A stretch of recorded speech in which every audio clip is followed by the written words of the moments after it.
Oke, Assalamualaikum warahmatullahi wabarakatuh. Ya, ketemu lagi di mata kuliah Supply Chain Management. Hari ini adalah sesi yang keempat. Jadi masih dilanjutkan karena kita bahas mengenai konsep dari dasar rantai pasokan. Ya, seperti kita ketahui bahwa supply chain ya juga dikatakan sebagai logistik network ya. Ini jaringan logistik dengan pemain utamanya ini supplier. Ya, supplier ini banyak berperan ya di sisi hulu ya, di sisi pengadaan bahan baku ya, di sisi hulu ya pengadaan bahan baku, dan manufacturing ini berperan dia sebagai menghasilkan sebuah produk ya ini. Nah, sedangkan distribusi ini kaitannya dengan para distributor ya, terus juga jasa pengiriman ya. Nah, sedangkan retail outlet ini kaitannya dengan para supermarket ya, supermarket, toko ya, hypermarket ya. Nah, sedangkan konsumen itu pemakai akhir. Ini ya, jadi jelas di sini bahwa perusahaan sebagai yang memproduksi produk ya, nah ini dia memproduksi produk, dia berkaitan dengan supplier, pengadaan bahan baku ya. Nah, pengadaan bahan baku juga kaitannya dengan para supplier ya. Nanti setelah produk itu jadi, nanti perusahaan ini akan berkait dengan konsumen baik para distributor, retail, supermarket, toko, dan konsumen akhir jadi ya. Jadi kalau kita lihat di sini bahwa supplier awal mula jaringan merupakan sumber penyedia bahan pertama ya. Nah, ini supplier ya, jadi supplier ini adalah penyedia bahan baku utama ya. Ini dia itu bisa berbentuk bahan baku ya, kalau makanan itu tepung, terigu ya, beras ya, atau juga gula ya, atau juga kaitannya dengan bahan mentah ya, ini ya, kaitan dengan bahan mentah, atau juga ya di sini bahan penolong ya, bahan tambahan ya, terus bahan dagangan ya, sub assembler ya, suku cadang ya, kalau dengan spare part mobil motor suku cadang ya. Jadi sumber pertama dengan supplier ini termasuk di dalamnya adalah supplier pendukungnya atau supplier sub-subnya ya ini ya. Biasanya kan di sini ada supplier ya, saya singkat di sini ya, supplier ya, supplier utama. Nah, supplier utama ini biasanya ada kerjasama dengan supplier ya ini ya, dengan masing-masing supplier ya. Nah ya, yang biasanya ini berjumlah banyak ya, ini gitu ya. Ya, contohnya ya supplier aluminium ya. Nah, supplier aluminium berarti dia banyak yang berhubungan dengan supplier ya.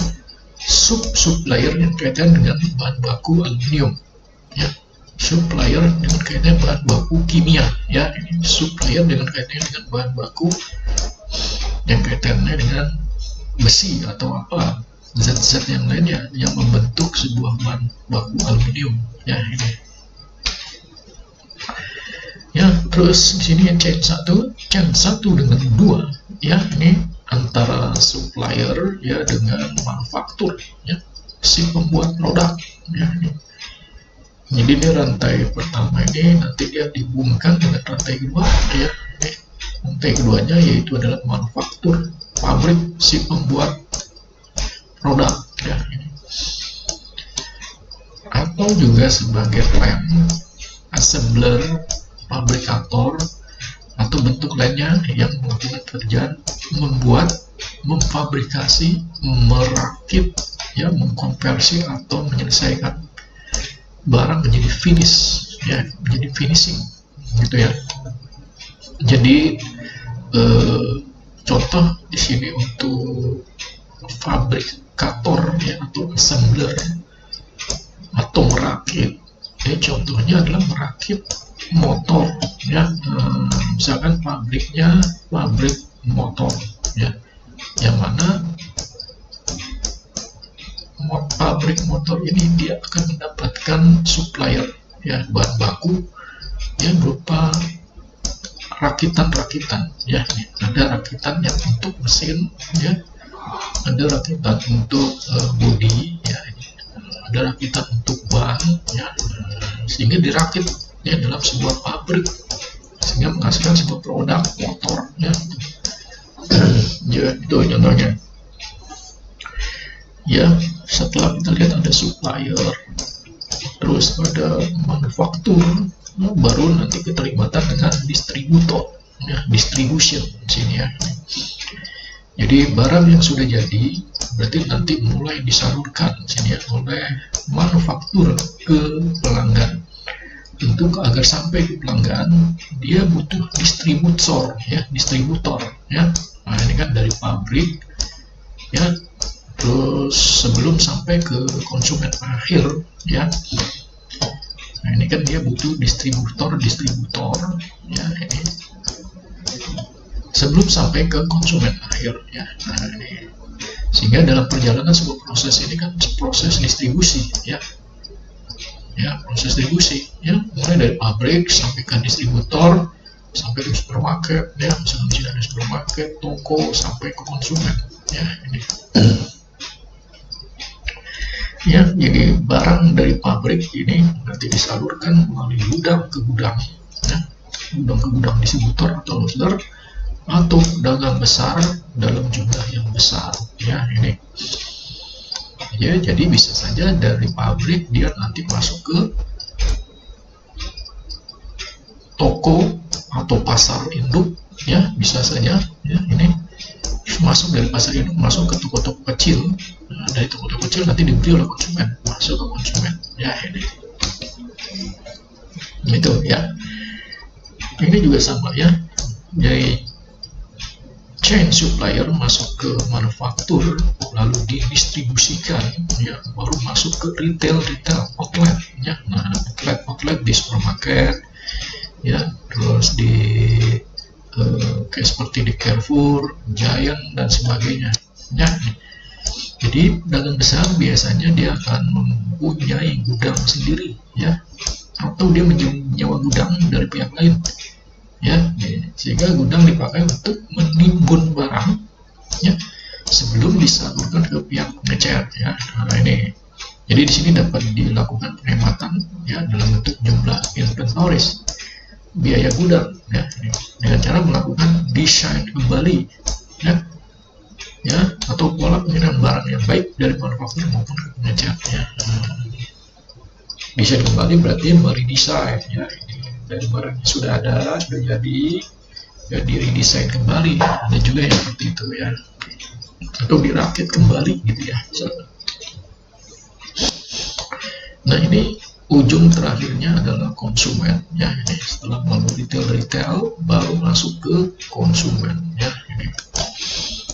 Jadi barang nanti yang ditawarkan dari pengecer, ya, pengecer atau retailnya langsung ke pelanggan atau pengguna akhir dari barang tersebut, yang termasuk outlet nih. Kalau kita lihat di sini ada tempat di mana pembeli akhir melakukan pembelian, ya. Nah, outlet ya bisa toko, ya, supermarket, ya, ini, ya, mall, walaupun secara kasat mata, ya, merupakan rantai terakhir, tetapi sebetulnya masih ada satu mata rantai, yaitu pembeli, ya, pembeli akhir yang mendatangi retail outlet tersebut, ya, ya, jadi ke real consumer atau user, ya. Jadi jelas, ya, mata rantai benar-benar berhenti jika barang sudah sampai ke pemakai sebenarnya, ya, secara individu, ya, itu. Terus kalau kita lihat di sini tantangan dalam mengelola supply chain, yaitu pertama komplektivitas dari struktur supply chain, ya komplektivitas dari masing-masing supplier, ya adanya kompleksitas ini tentunya melibatkan pihak internal perusahaan maupun eksternal perusahaan sini ya. Nih. Sebagai contoh, kalau kita lihat bagaimana bagian marketing ya nanti akan saling keterkaitan dengan bagian produksi, karena melihat ketersediaan produksi ketika dia ingin memasarkan sebuah produk. Jadi marketing seringkali membuat kesepakatan ya ke pelanggan, kadang-kala juga tanpa mengecek secara baik kemampuan produksinya. Nah, berarti kan harus ada kerjasama, ya harus ada komunikasi antara bagian produk marketing dengan bagian produksi. Apakah sanggup ya permintaan marketing ini terpenuhi oleh bagian produksi? Ya, sehingga ada sebuah schedule perencanaan ya atau jadwal produksi yang memang itu kalau secara tiba-tiba marketing harus melakukan kesepakatan order ya, dengan pelanggan ya. Jadi ada order secara mendadak dengan customer, berarti kan harus ada komunikasi dengan bagian produksi. Apakah sanggup ini ya memproduksi produk yang sudah dipesan oleh customer secara mendadak ya. Jadi kalau kita lihat di sini adalah sisi yang paling resisten ya, karena terjadinya perubahan yang mendadak gitu ya. Jadi dengan eksternal misalnya antara supplier yang menginginkan pemesan produknya jauh-jauh hari, nah ini kalau jauh-jauh hari kan masih bisa ditangani sebelum waktu pengiriman. Ya, sedapat mungkin pesanan tidak berubah, ya pesanan yang tidak berubah. Supplier juga menginginkan ya segera setelah produk selesai. Ya kalau kita lihat dari sisi lainnya ya menghadapi fleksibilitas di sini ya, fleksibilitas yang tinggi dengan mengubah jumlah ya, spesifikasi maupun jadwal pengiriman bahan baku yang dipesan ya. Perusahaan juga menginginkan ya di sini supplier menggunakan JIT, yaitu mengirim produk dalam waktu yang tepat dan berkualitas. Jadi perusahaan juga menginginkan supplier menggunakan JIT, yaitu mengirim produk dalam waktu yang tepat, mengirim produk dalam waktu yang tepat dan kuantitas kecil, gitu ya. Ya, ini jumlahnya kecil, gitu ya. Ini. Ya, kompleksitas lain adalah pembayaran, ya. Nah, ini budaya dan bahasa. Ya, ini kadang-kadang juga ada kendala dari sisi pembayaran, karena di daerah tersebut pembayaran masih berupa cash, belum ada infrastruktur yang kaitannya dengan jaringan internet atau jaringan komunikasi. Dan juga ada budaya, dikaitan dengan budaya membeli di sana ya. Misalkan setiap beberapa bulan mereka ada budaya untuk membeli produk ya. Atau ada hal yang memang dihindari waktu-waktu tertentu dalam membeli produk. Kalau bahasa juga jelas ya, kendala bahasa yang mana daerah tersebut belum memahami bahasa-bahasa resmi ya, bahasa Indonesia, masih menggunakan bahasa daerah misalnya gitu. Atau dari produk-produk yang kaitannya dengan diekspor ke luar negeri ya gitu. Ada satu negara dan negara lain yang berbeda bahasa ya.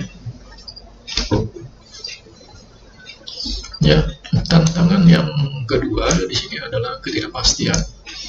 Ya, ketidakpastian yang menimbulkan ketidakpercayaan diri ya terhadap rencana yang akan dibuat.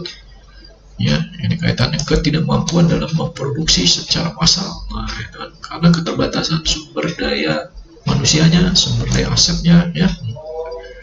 Ya, jadi sebagai akibat perusahaan sering menciptakan pengamanan di sepanjang supply chain. Jadi pengamanan ini bisa berupa safety stock,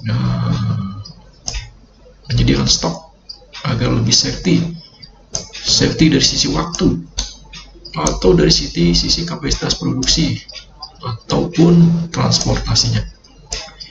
Contoh sumber ketidakpastian adalah permintaan permintaan yang tidak pasti gitu ya. Ketidakpastian supplier dalam mengadakan pengiriman, dalam menyediakan bahan baku maupun kualitas ya. Ketidakpastian internal ya, yang kaitannya dengan kerusakan mesin yang tidak diduga ya, kinerja mesin yang tidak sempurna ya, tenaga kerja serta waktu maupun kualitas produksi ya. Tentunya ketidakpastian ini ya harus menggunakan metode-metode ya manajemen produksi ya, bagaimana mengelola ya distribusi ya dengan menggunakan metode transportasi ya, bagaimana mengolah schedule penjadwalan ya dengan menggunakan critical path method ya. Itu salah satu contoh untuk mengantisipasi ketidakpastian misalnya ya. Push system and pull system. Kalau kita lihat di sini push system ya, manufaktur pabrik dalam hal ini ya memaksakan barang ke konsumen. Nah, di sini ya memaksakan, ada unsur memaksakan barang ke konsumen yang pada awalnya konsumen tidak mempunyai pilihan. Misalkan ada dua pilihan. Nah, ternyata pabrik perusahaan ini tidak ada pilihan lain. Ini harus konsumen itu kita arahkan gitu ya, kita arahkan untuk membeli produk tersebut ya, karena keterbatasan dari kapasitas dan sumber daya ya. Nah, itu jelas ya. Tapi di sini dengan meningkatnya jumlah barang yang ditawarkan dan makin beragam sehingga persaingan makin tinggi ya. Nah, ini ya, karena persaingan yang makin tinggi ya, berarti perusahaan harus bisa mengarahkan konsumen ya. Ini push system ya. Ya, jadi secara halus ini kaitannya dengan mengarahkan ya, mengarahkan barang ke konsumen ya. Kadang-kadang kalau kita menjual produk itu ada sesuatu yang harus kita arahkan. Oh, ini produknya Pak, produknya sedang bagus ya, istilahnya produknya bagus sekali nih karena produk tersebut ya sedang promo untuk diskon misalnya ini. Padahal di situ adalah alternatifnya cuma satu ya ini.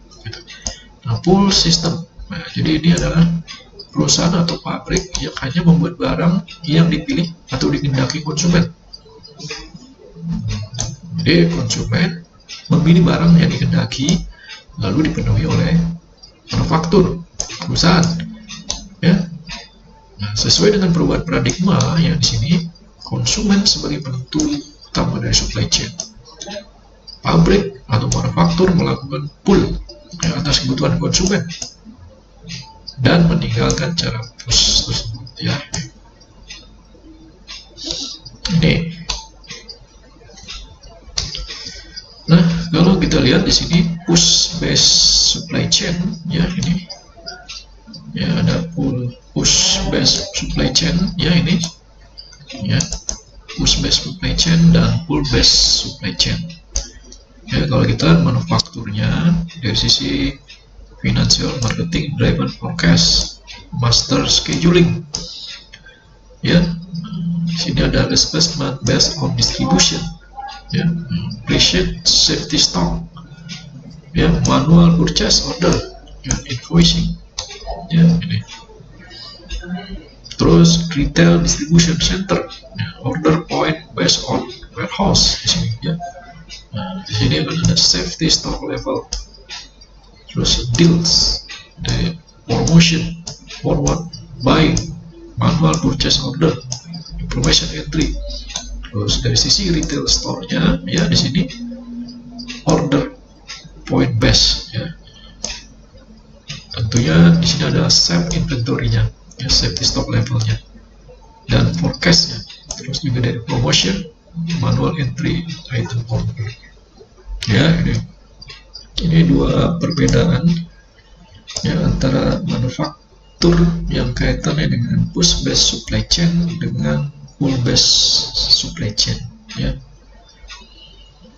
Dan kalau pull based supply chain ya, itu sesuai dengan permintaan konsumen, demand driver forecast ya. Kalau yang push base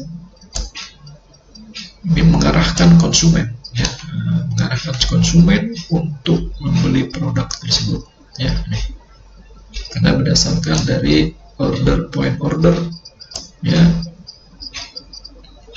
history forecastnya ya, history ramal penjualannya ya, terus dia dari deal dan promosinya ya.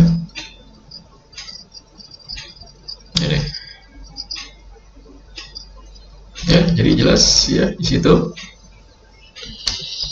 Nah, jadi kalau perusahaan yang kaitannya dengan push system ya, di sini ya, kalau kita lihat di sini kaitannya dengan push system, biasanya ini kaitan dengan produk-produk yang massal ya, produk-produk massal seperti kaos ya, terus juga sepatu ya, celana, itu produk massal ya, yang mana tidak banyak pilihan ya untuk perusahaan-perusahaan garment ya, konveksi, dimana mereka memproduksi secara massal ya, karena pilihannya itu sangat sedikit ya. Nah, sedangkan kalau untuk full system ini adalah produk-produk yang memang produk unik ya. Nah, produk unik artinya produk yang memang tidak diproduksi secara terus-menerus ya. Ini ya, berdasarkan pada buy order gitu ya, permintaan ya,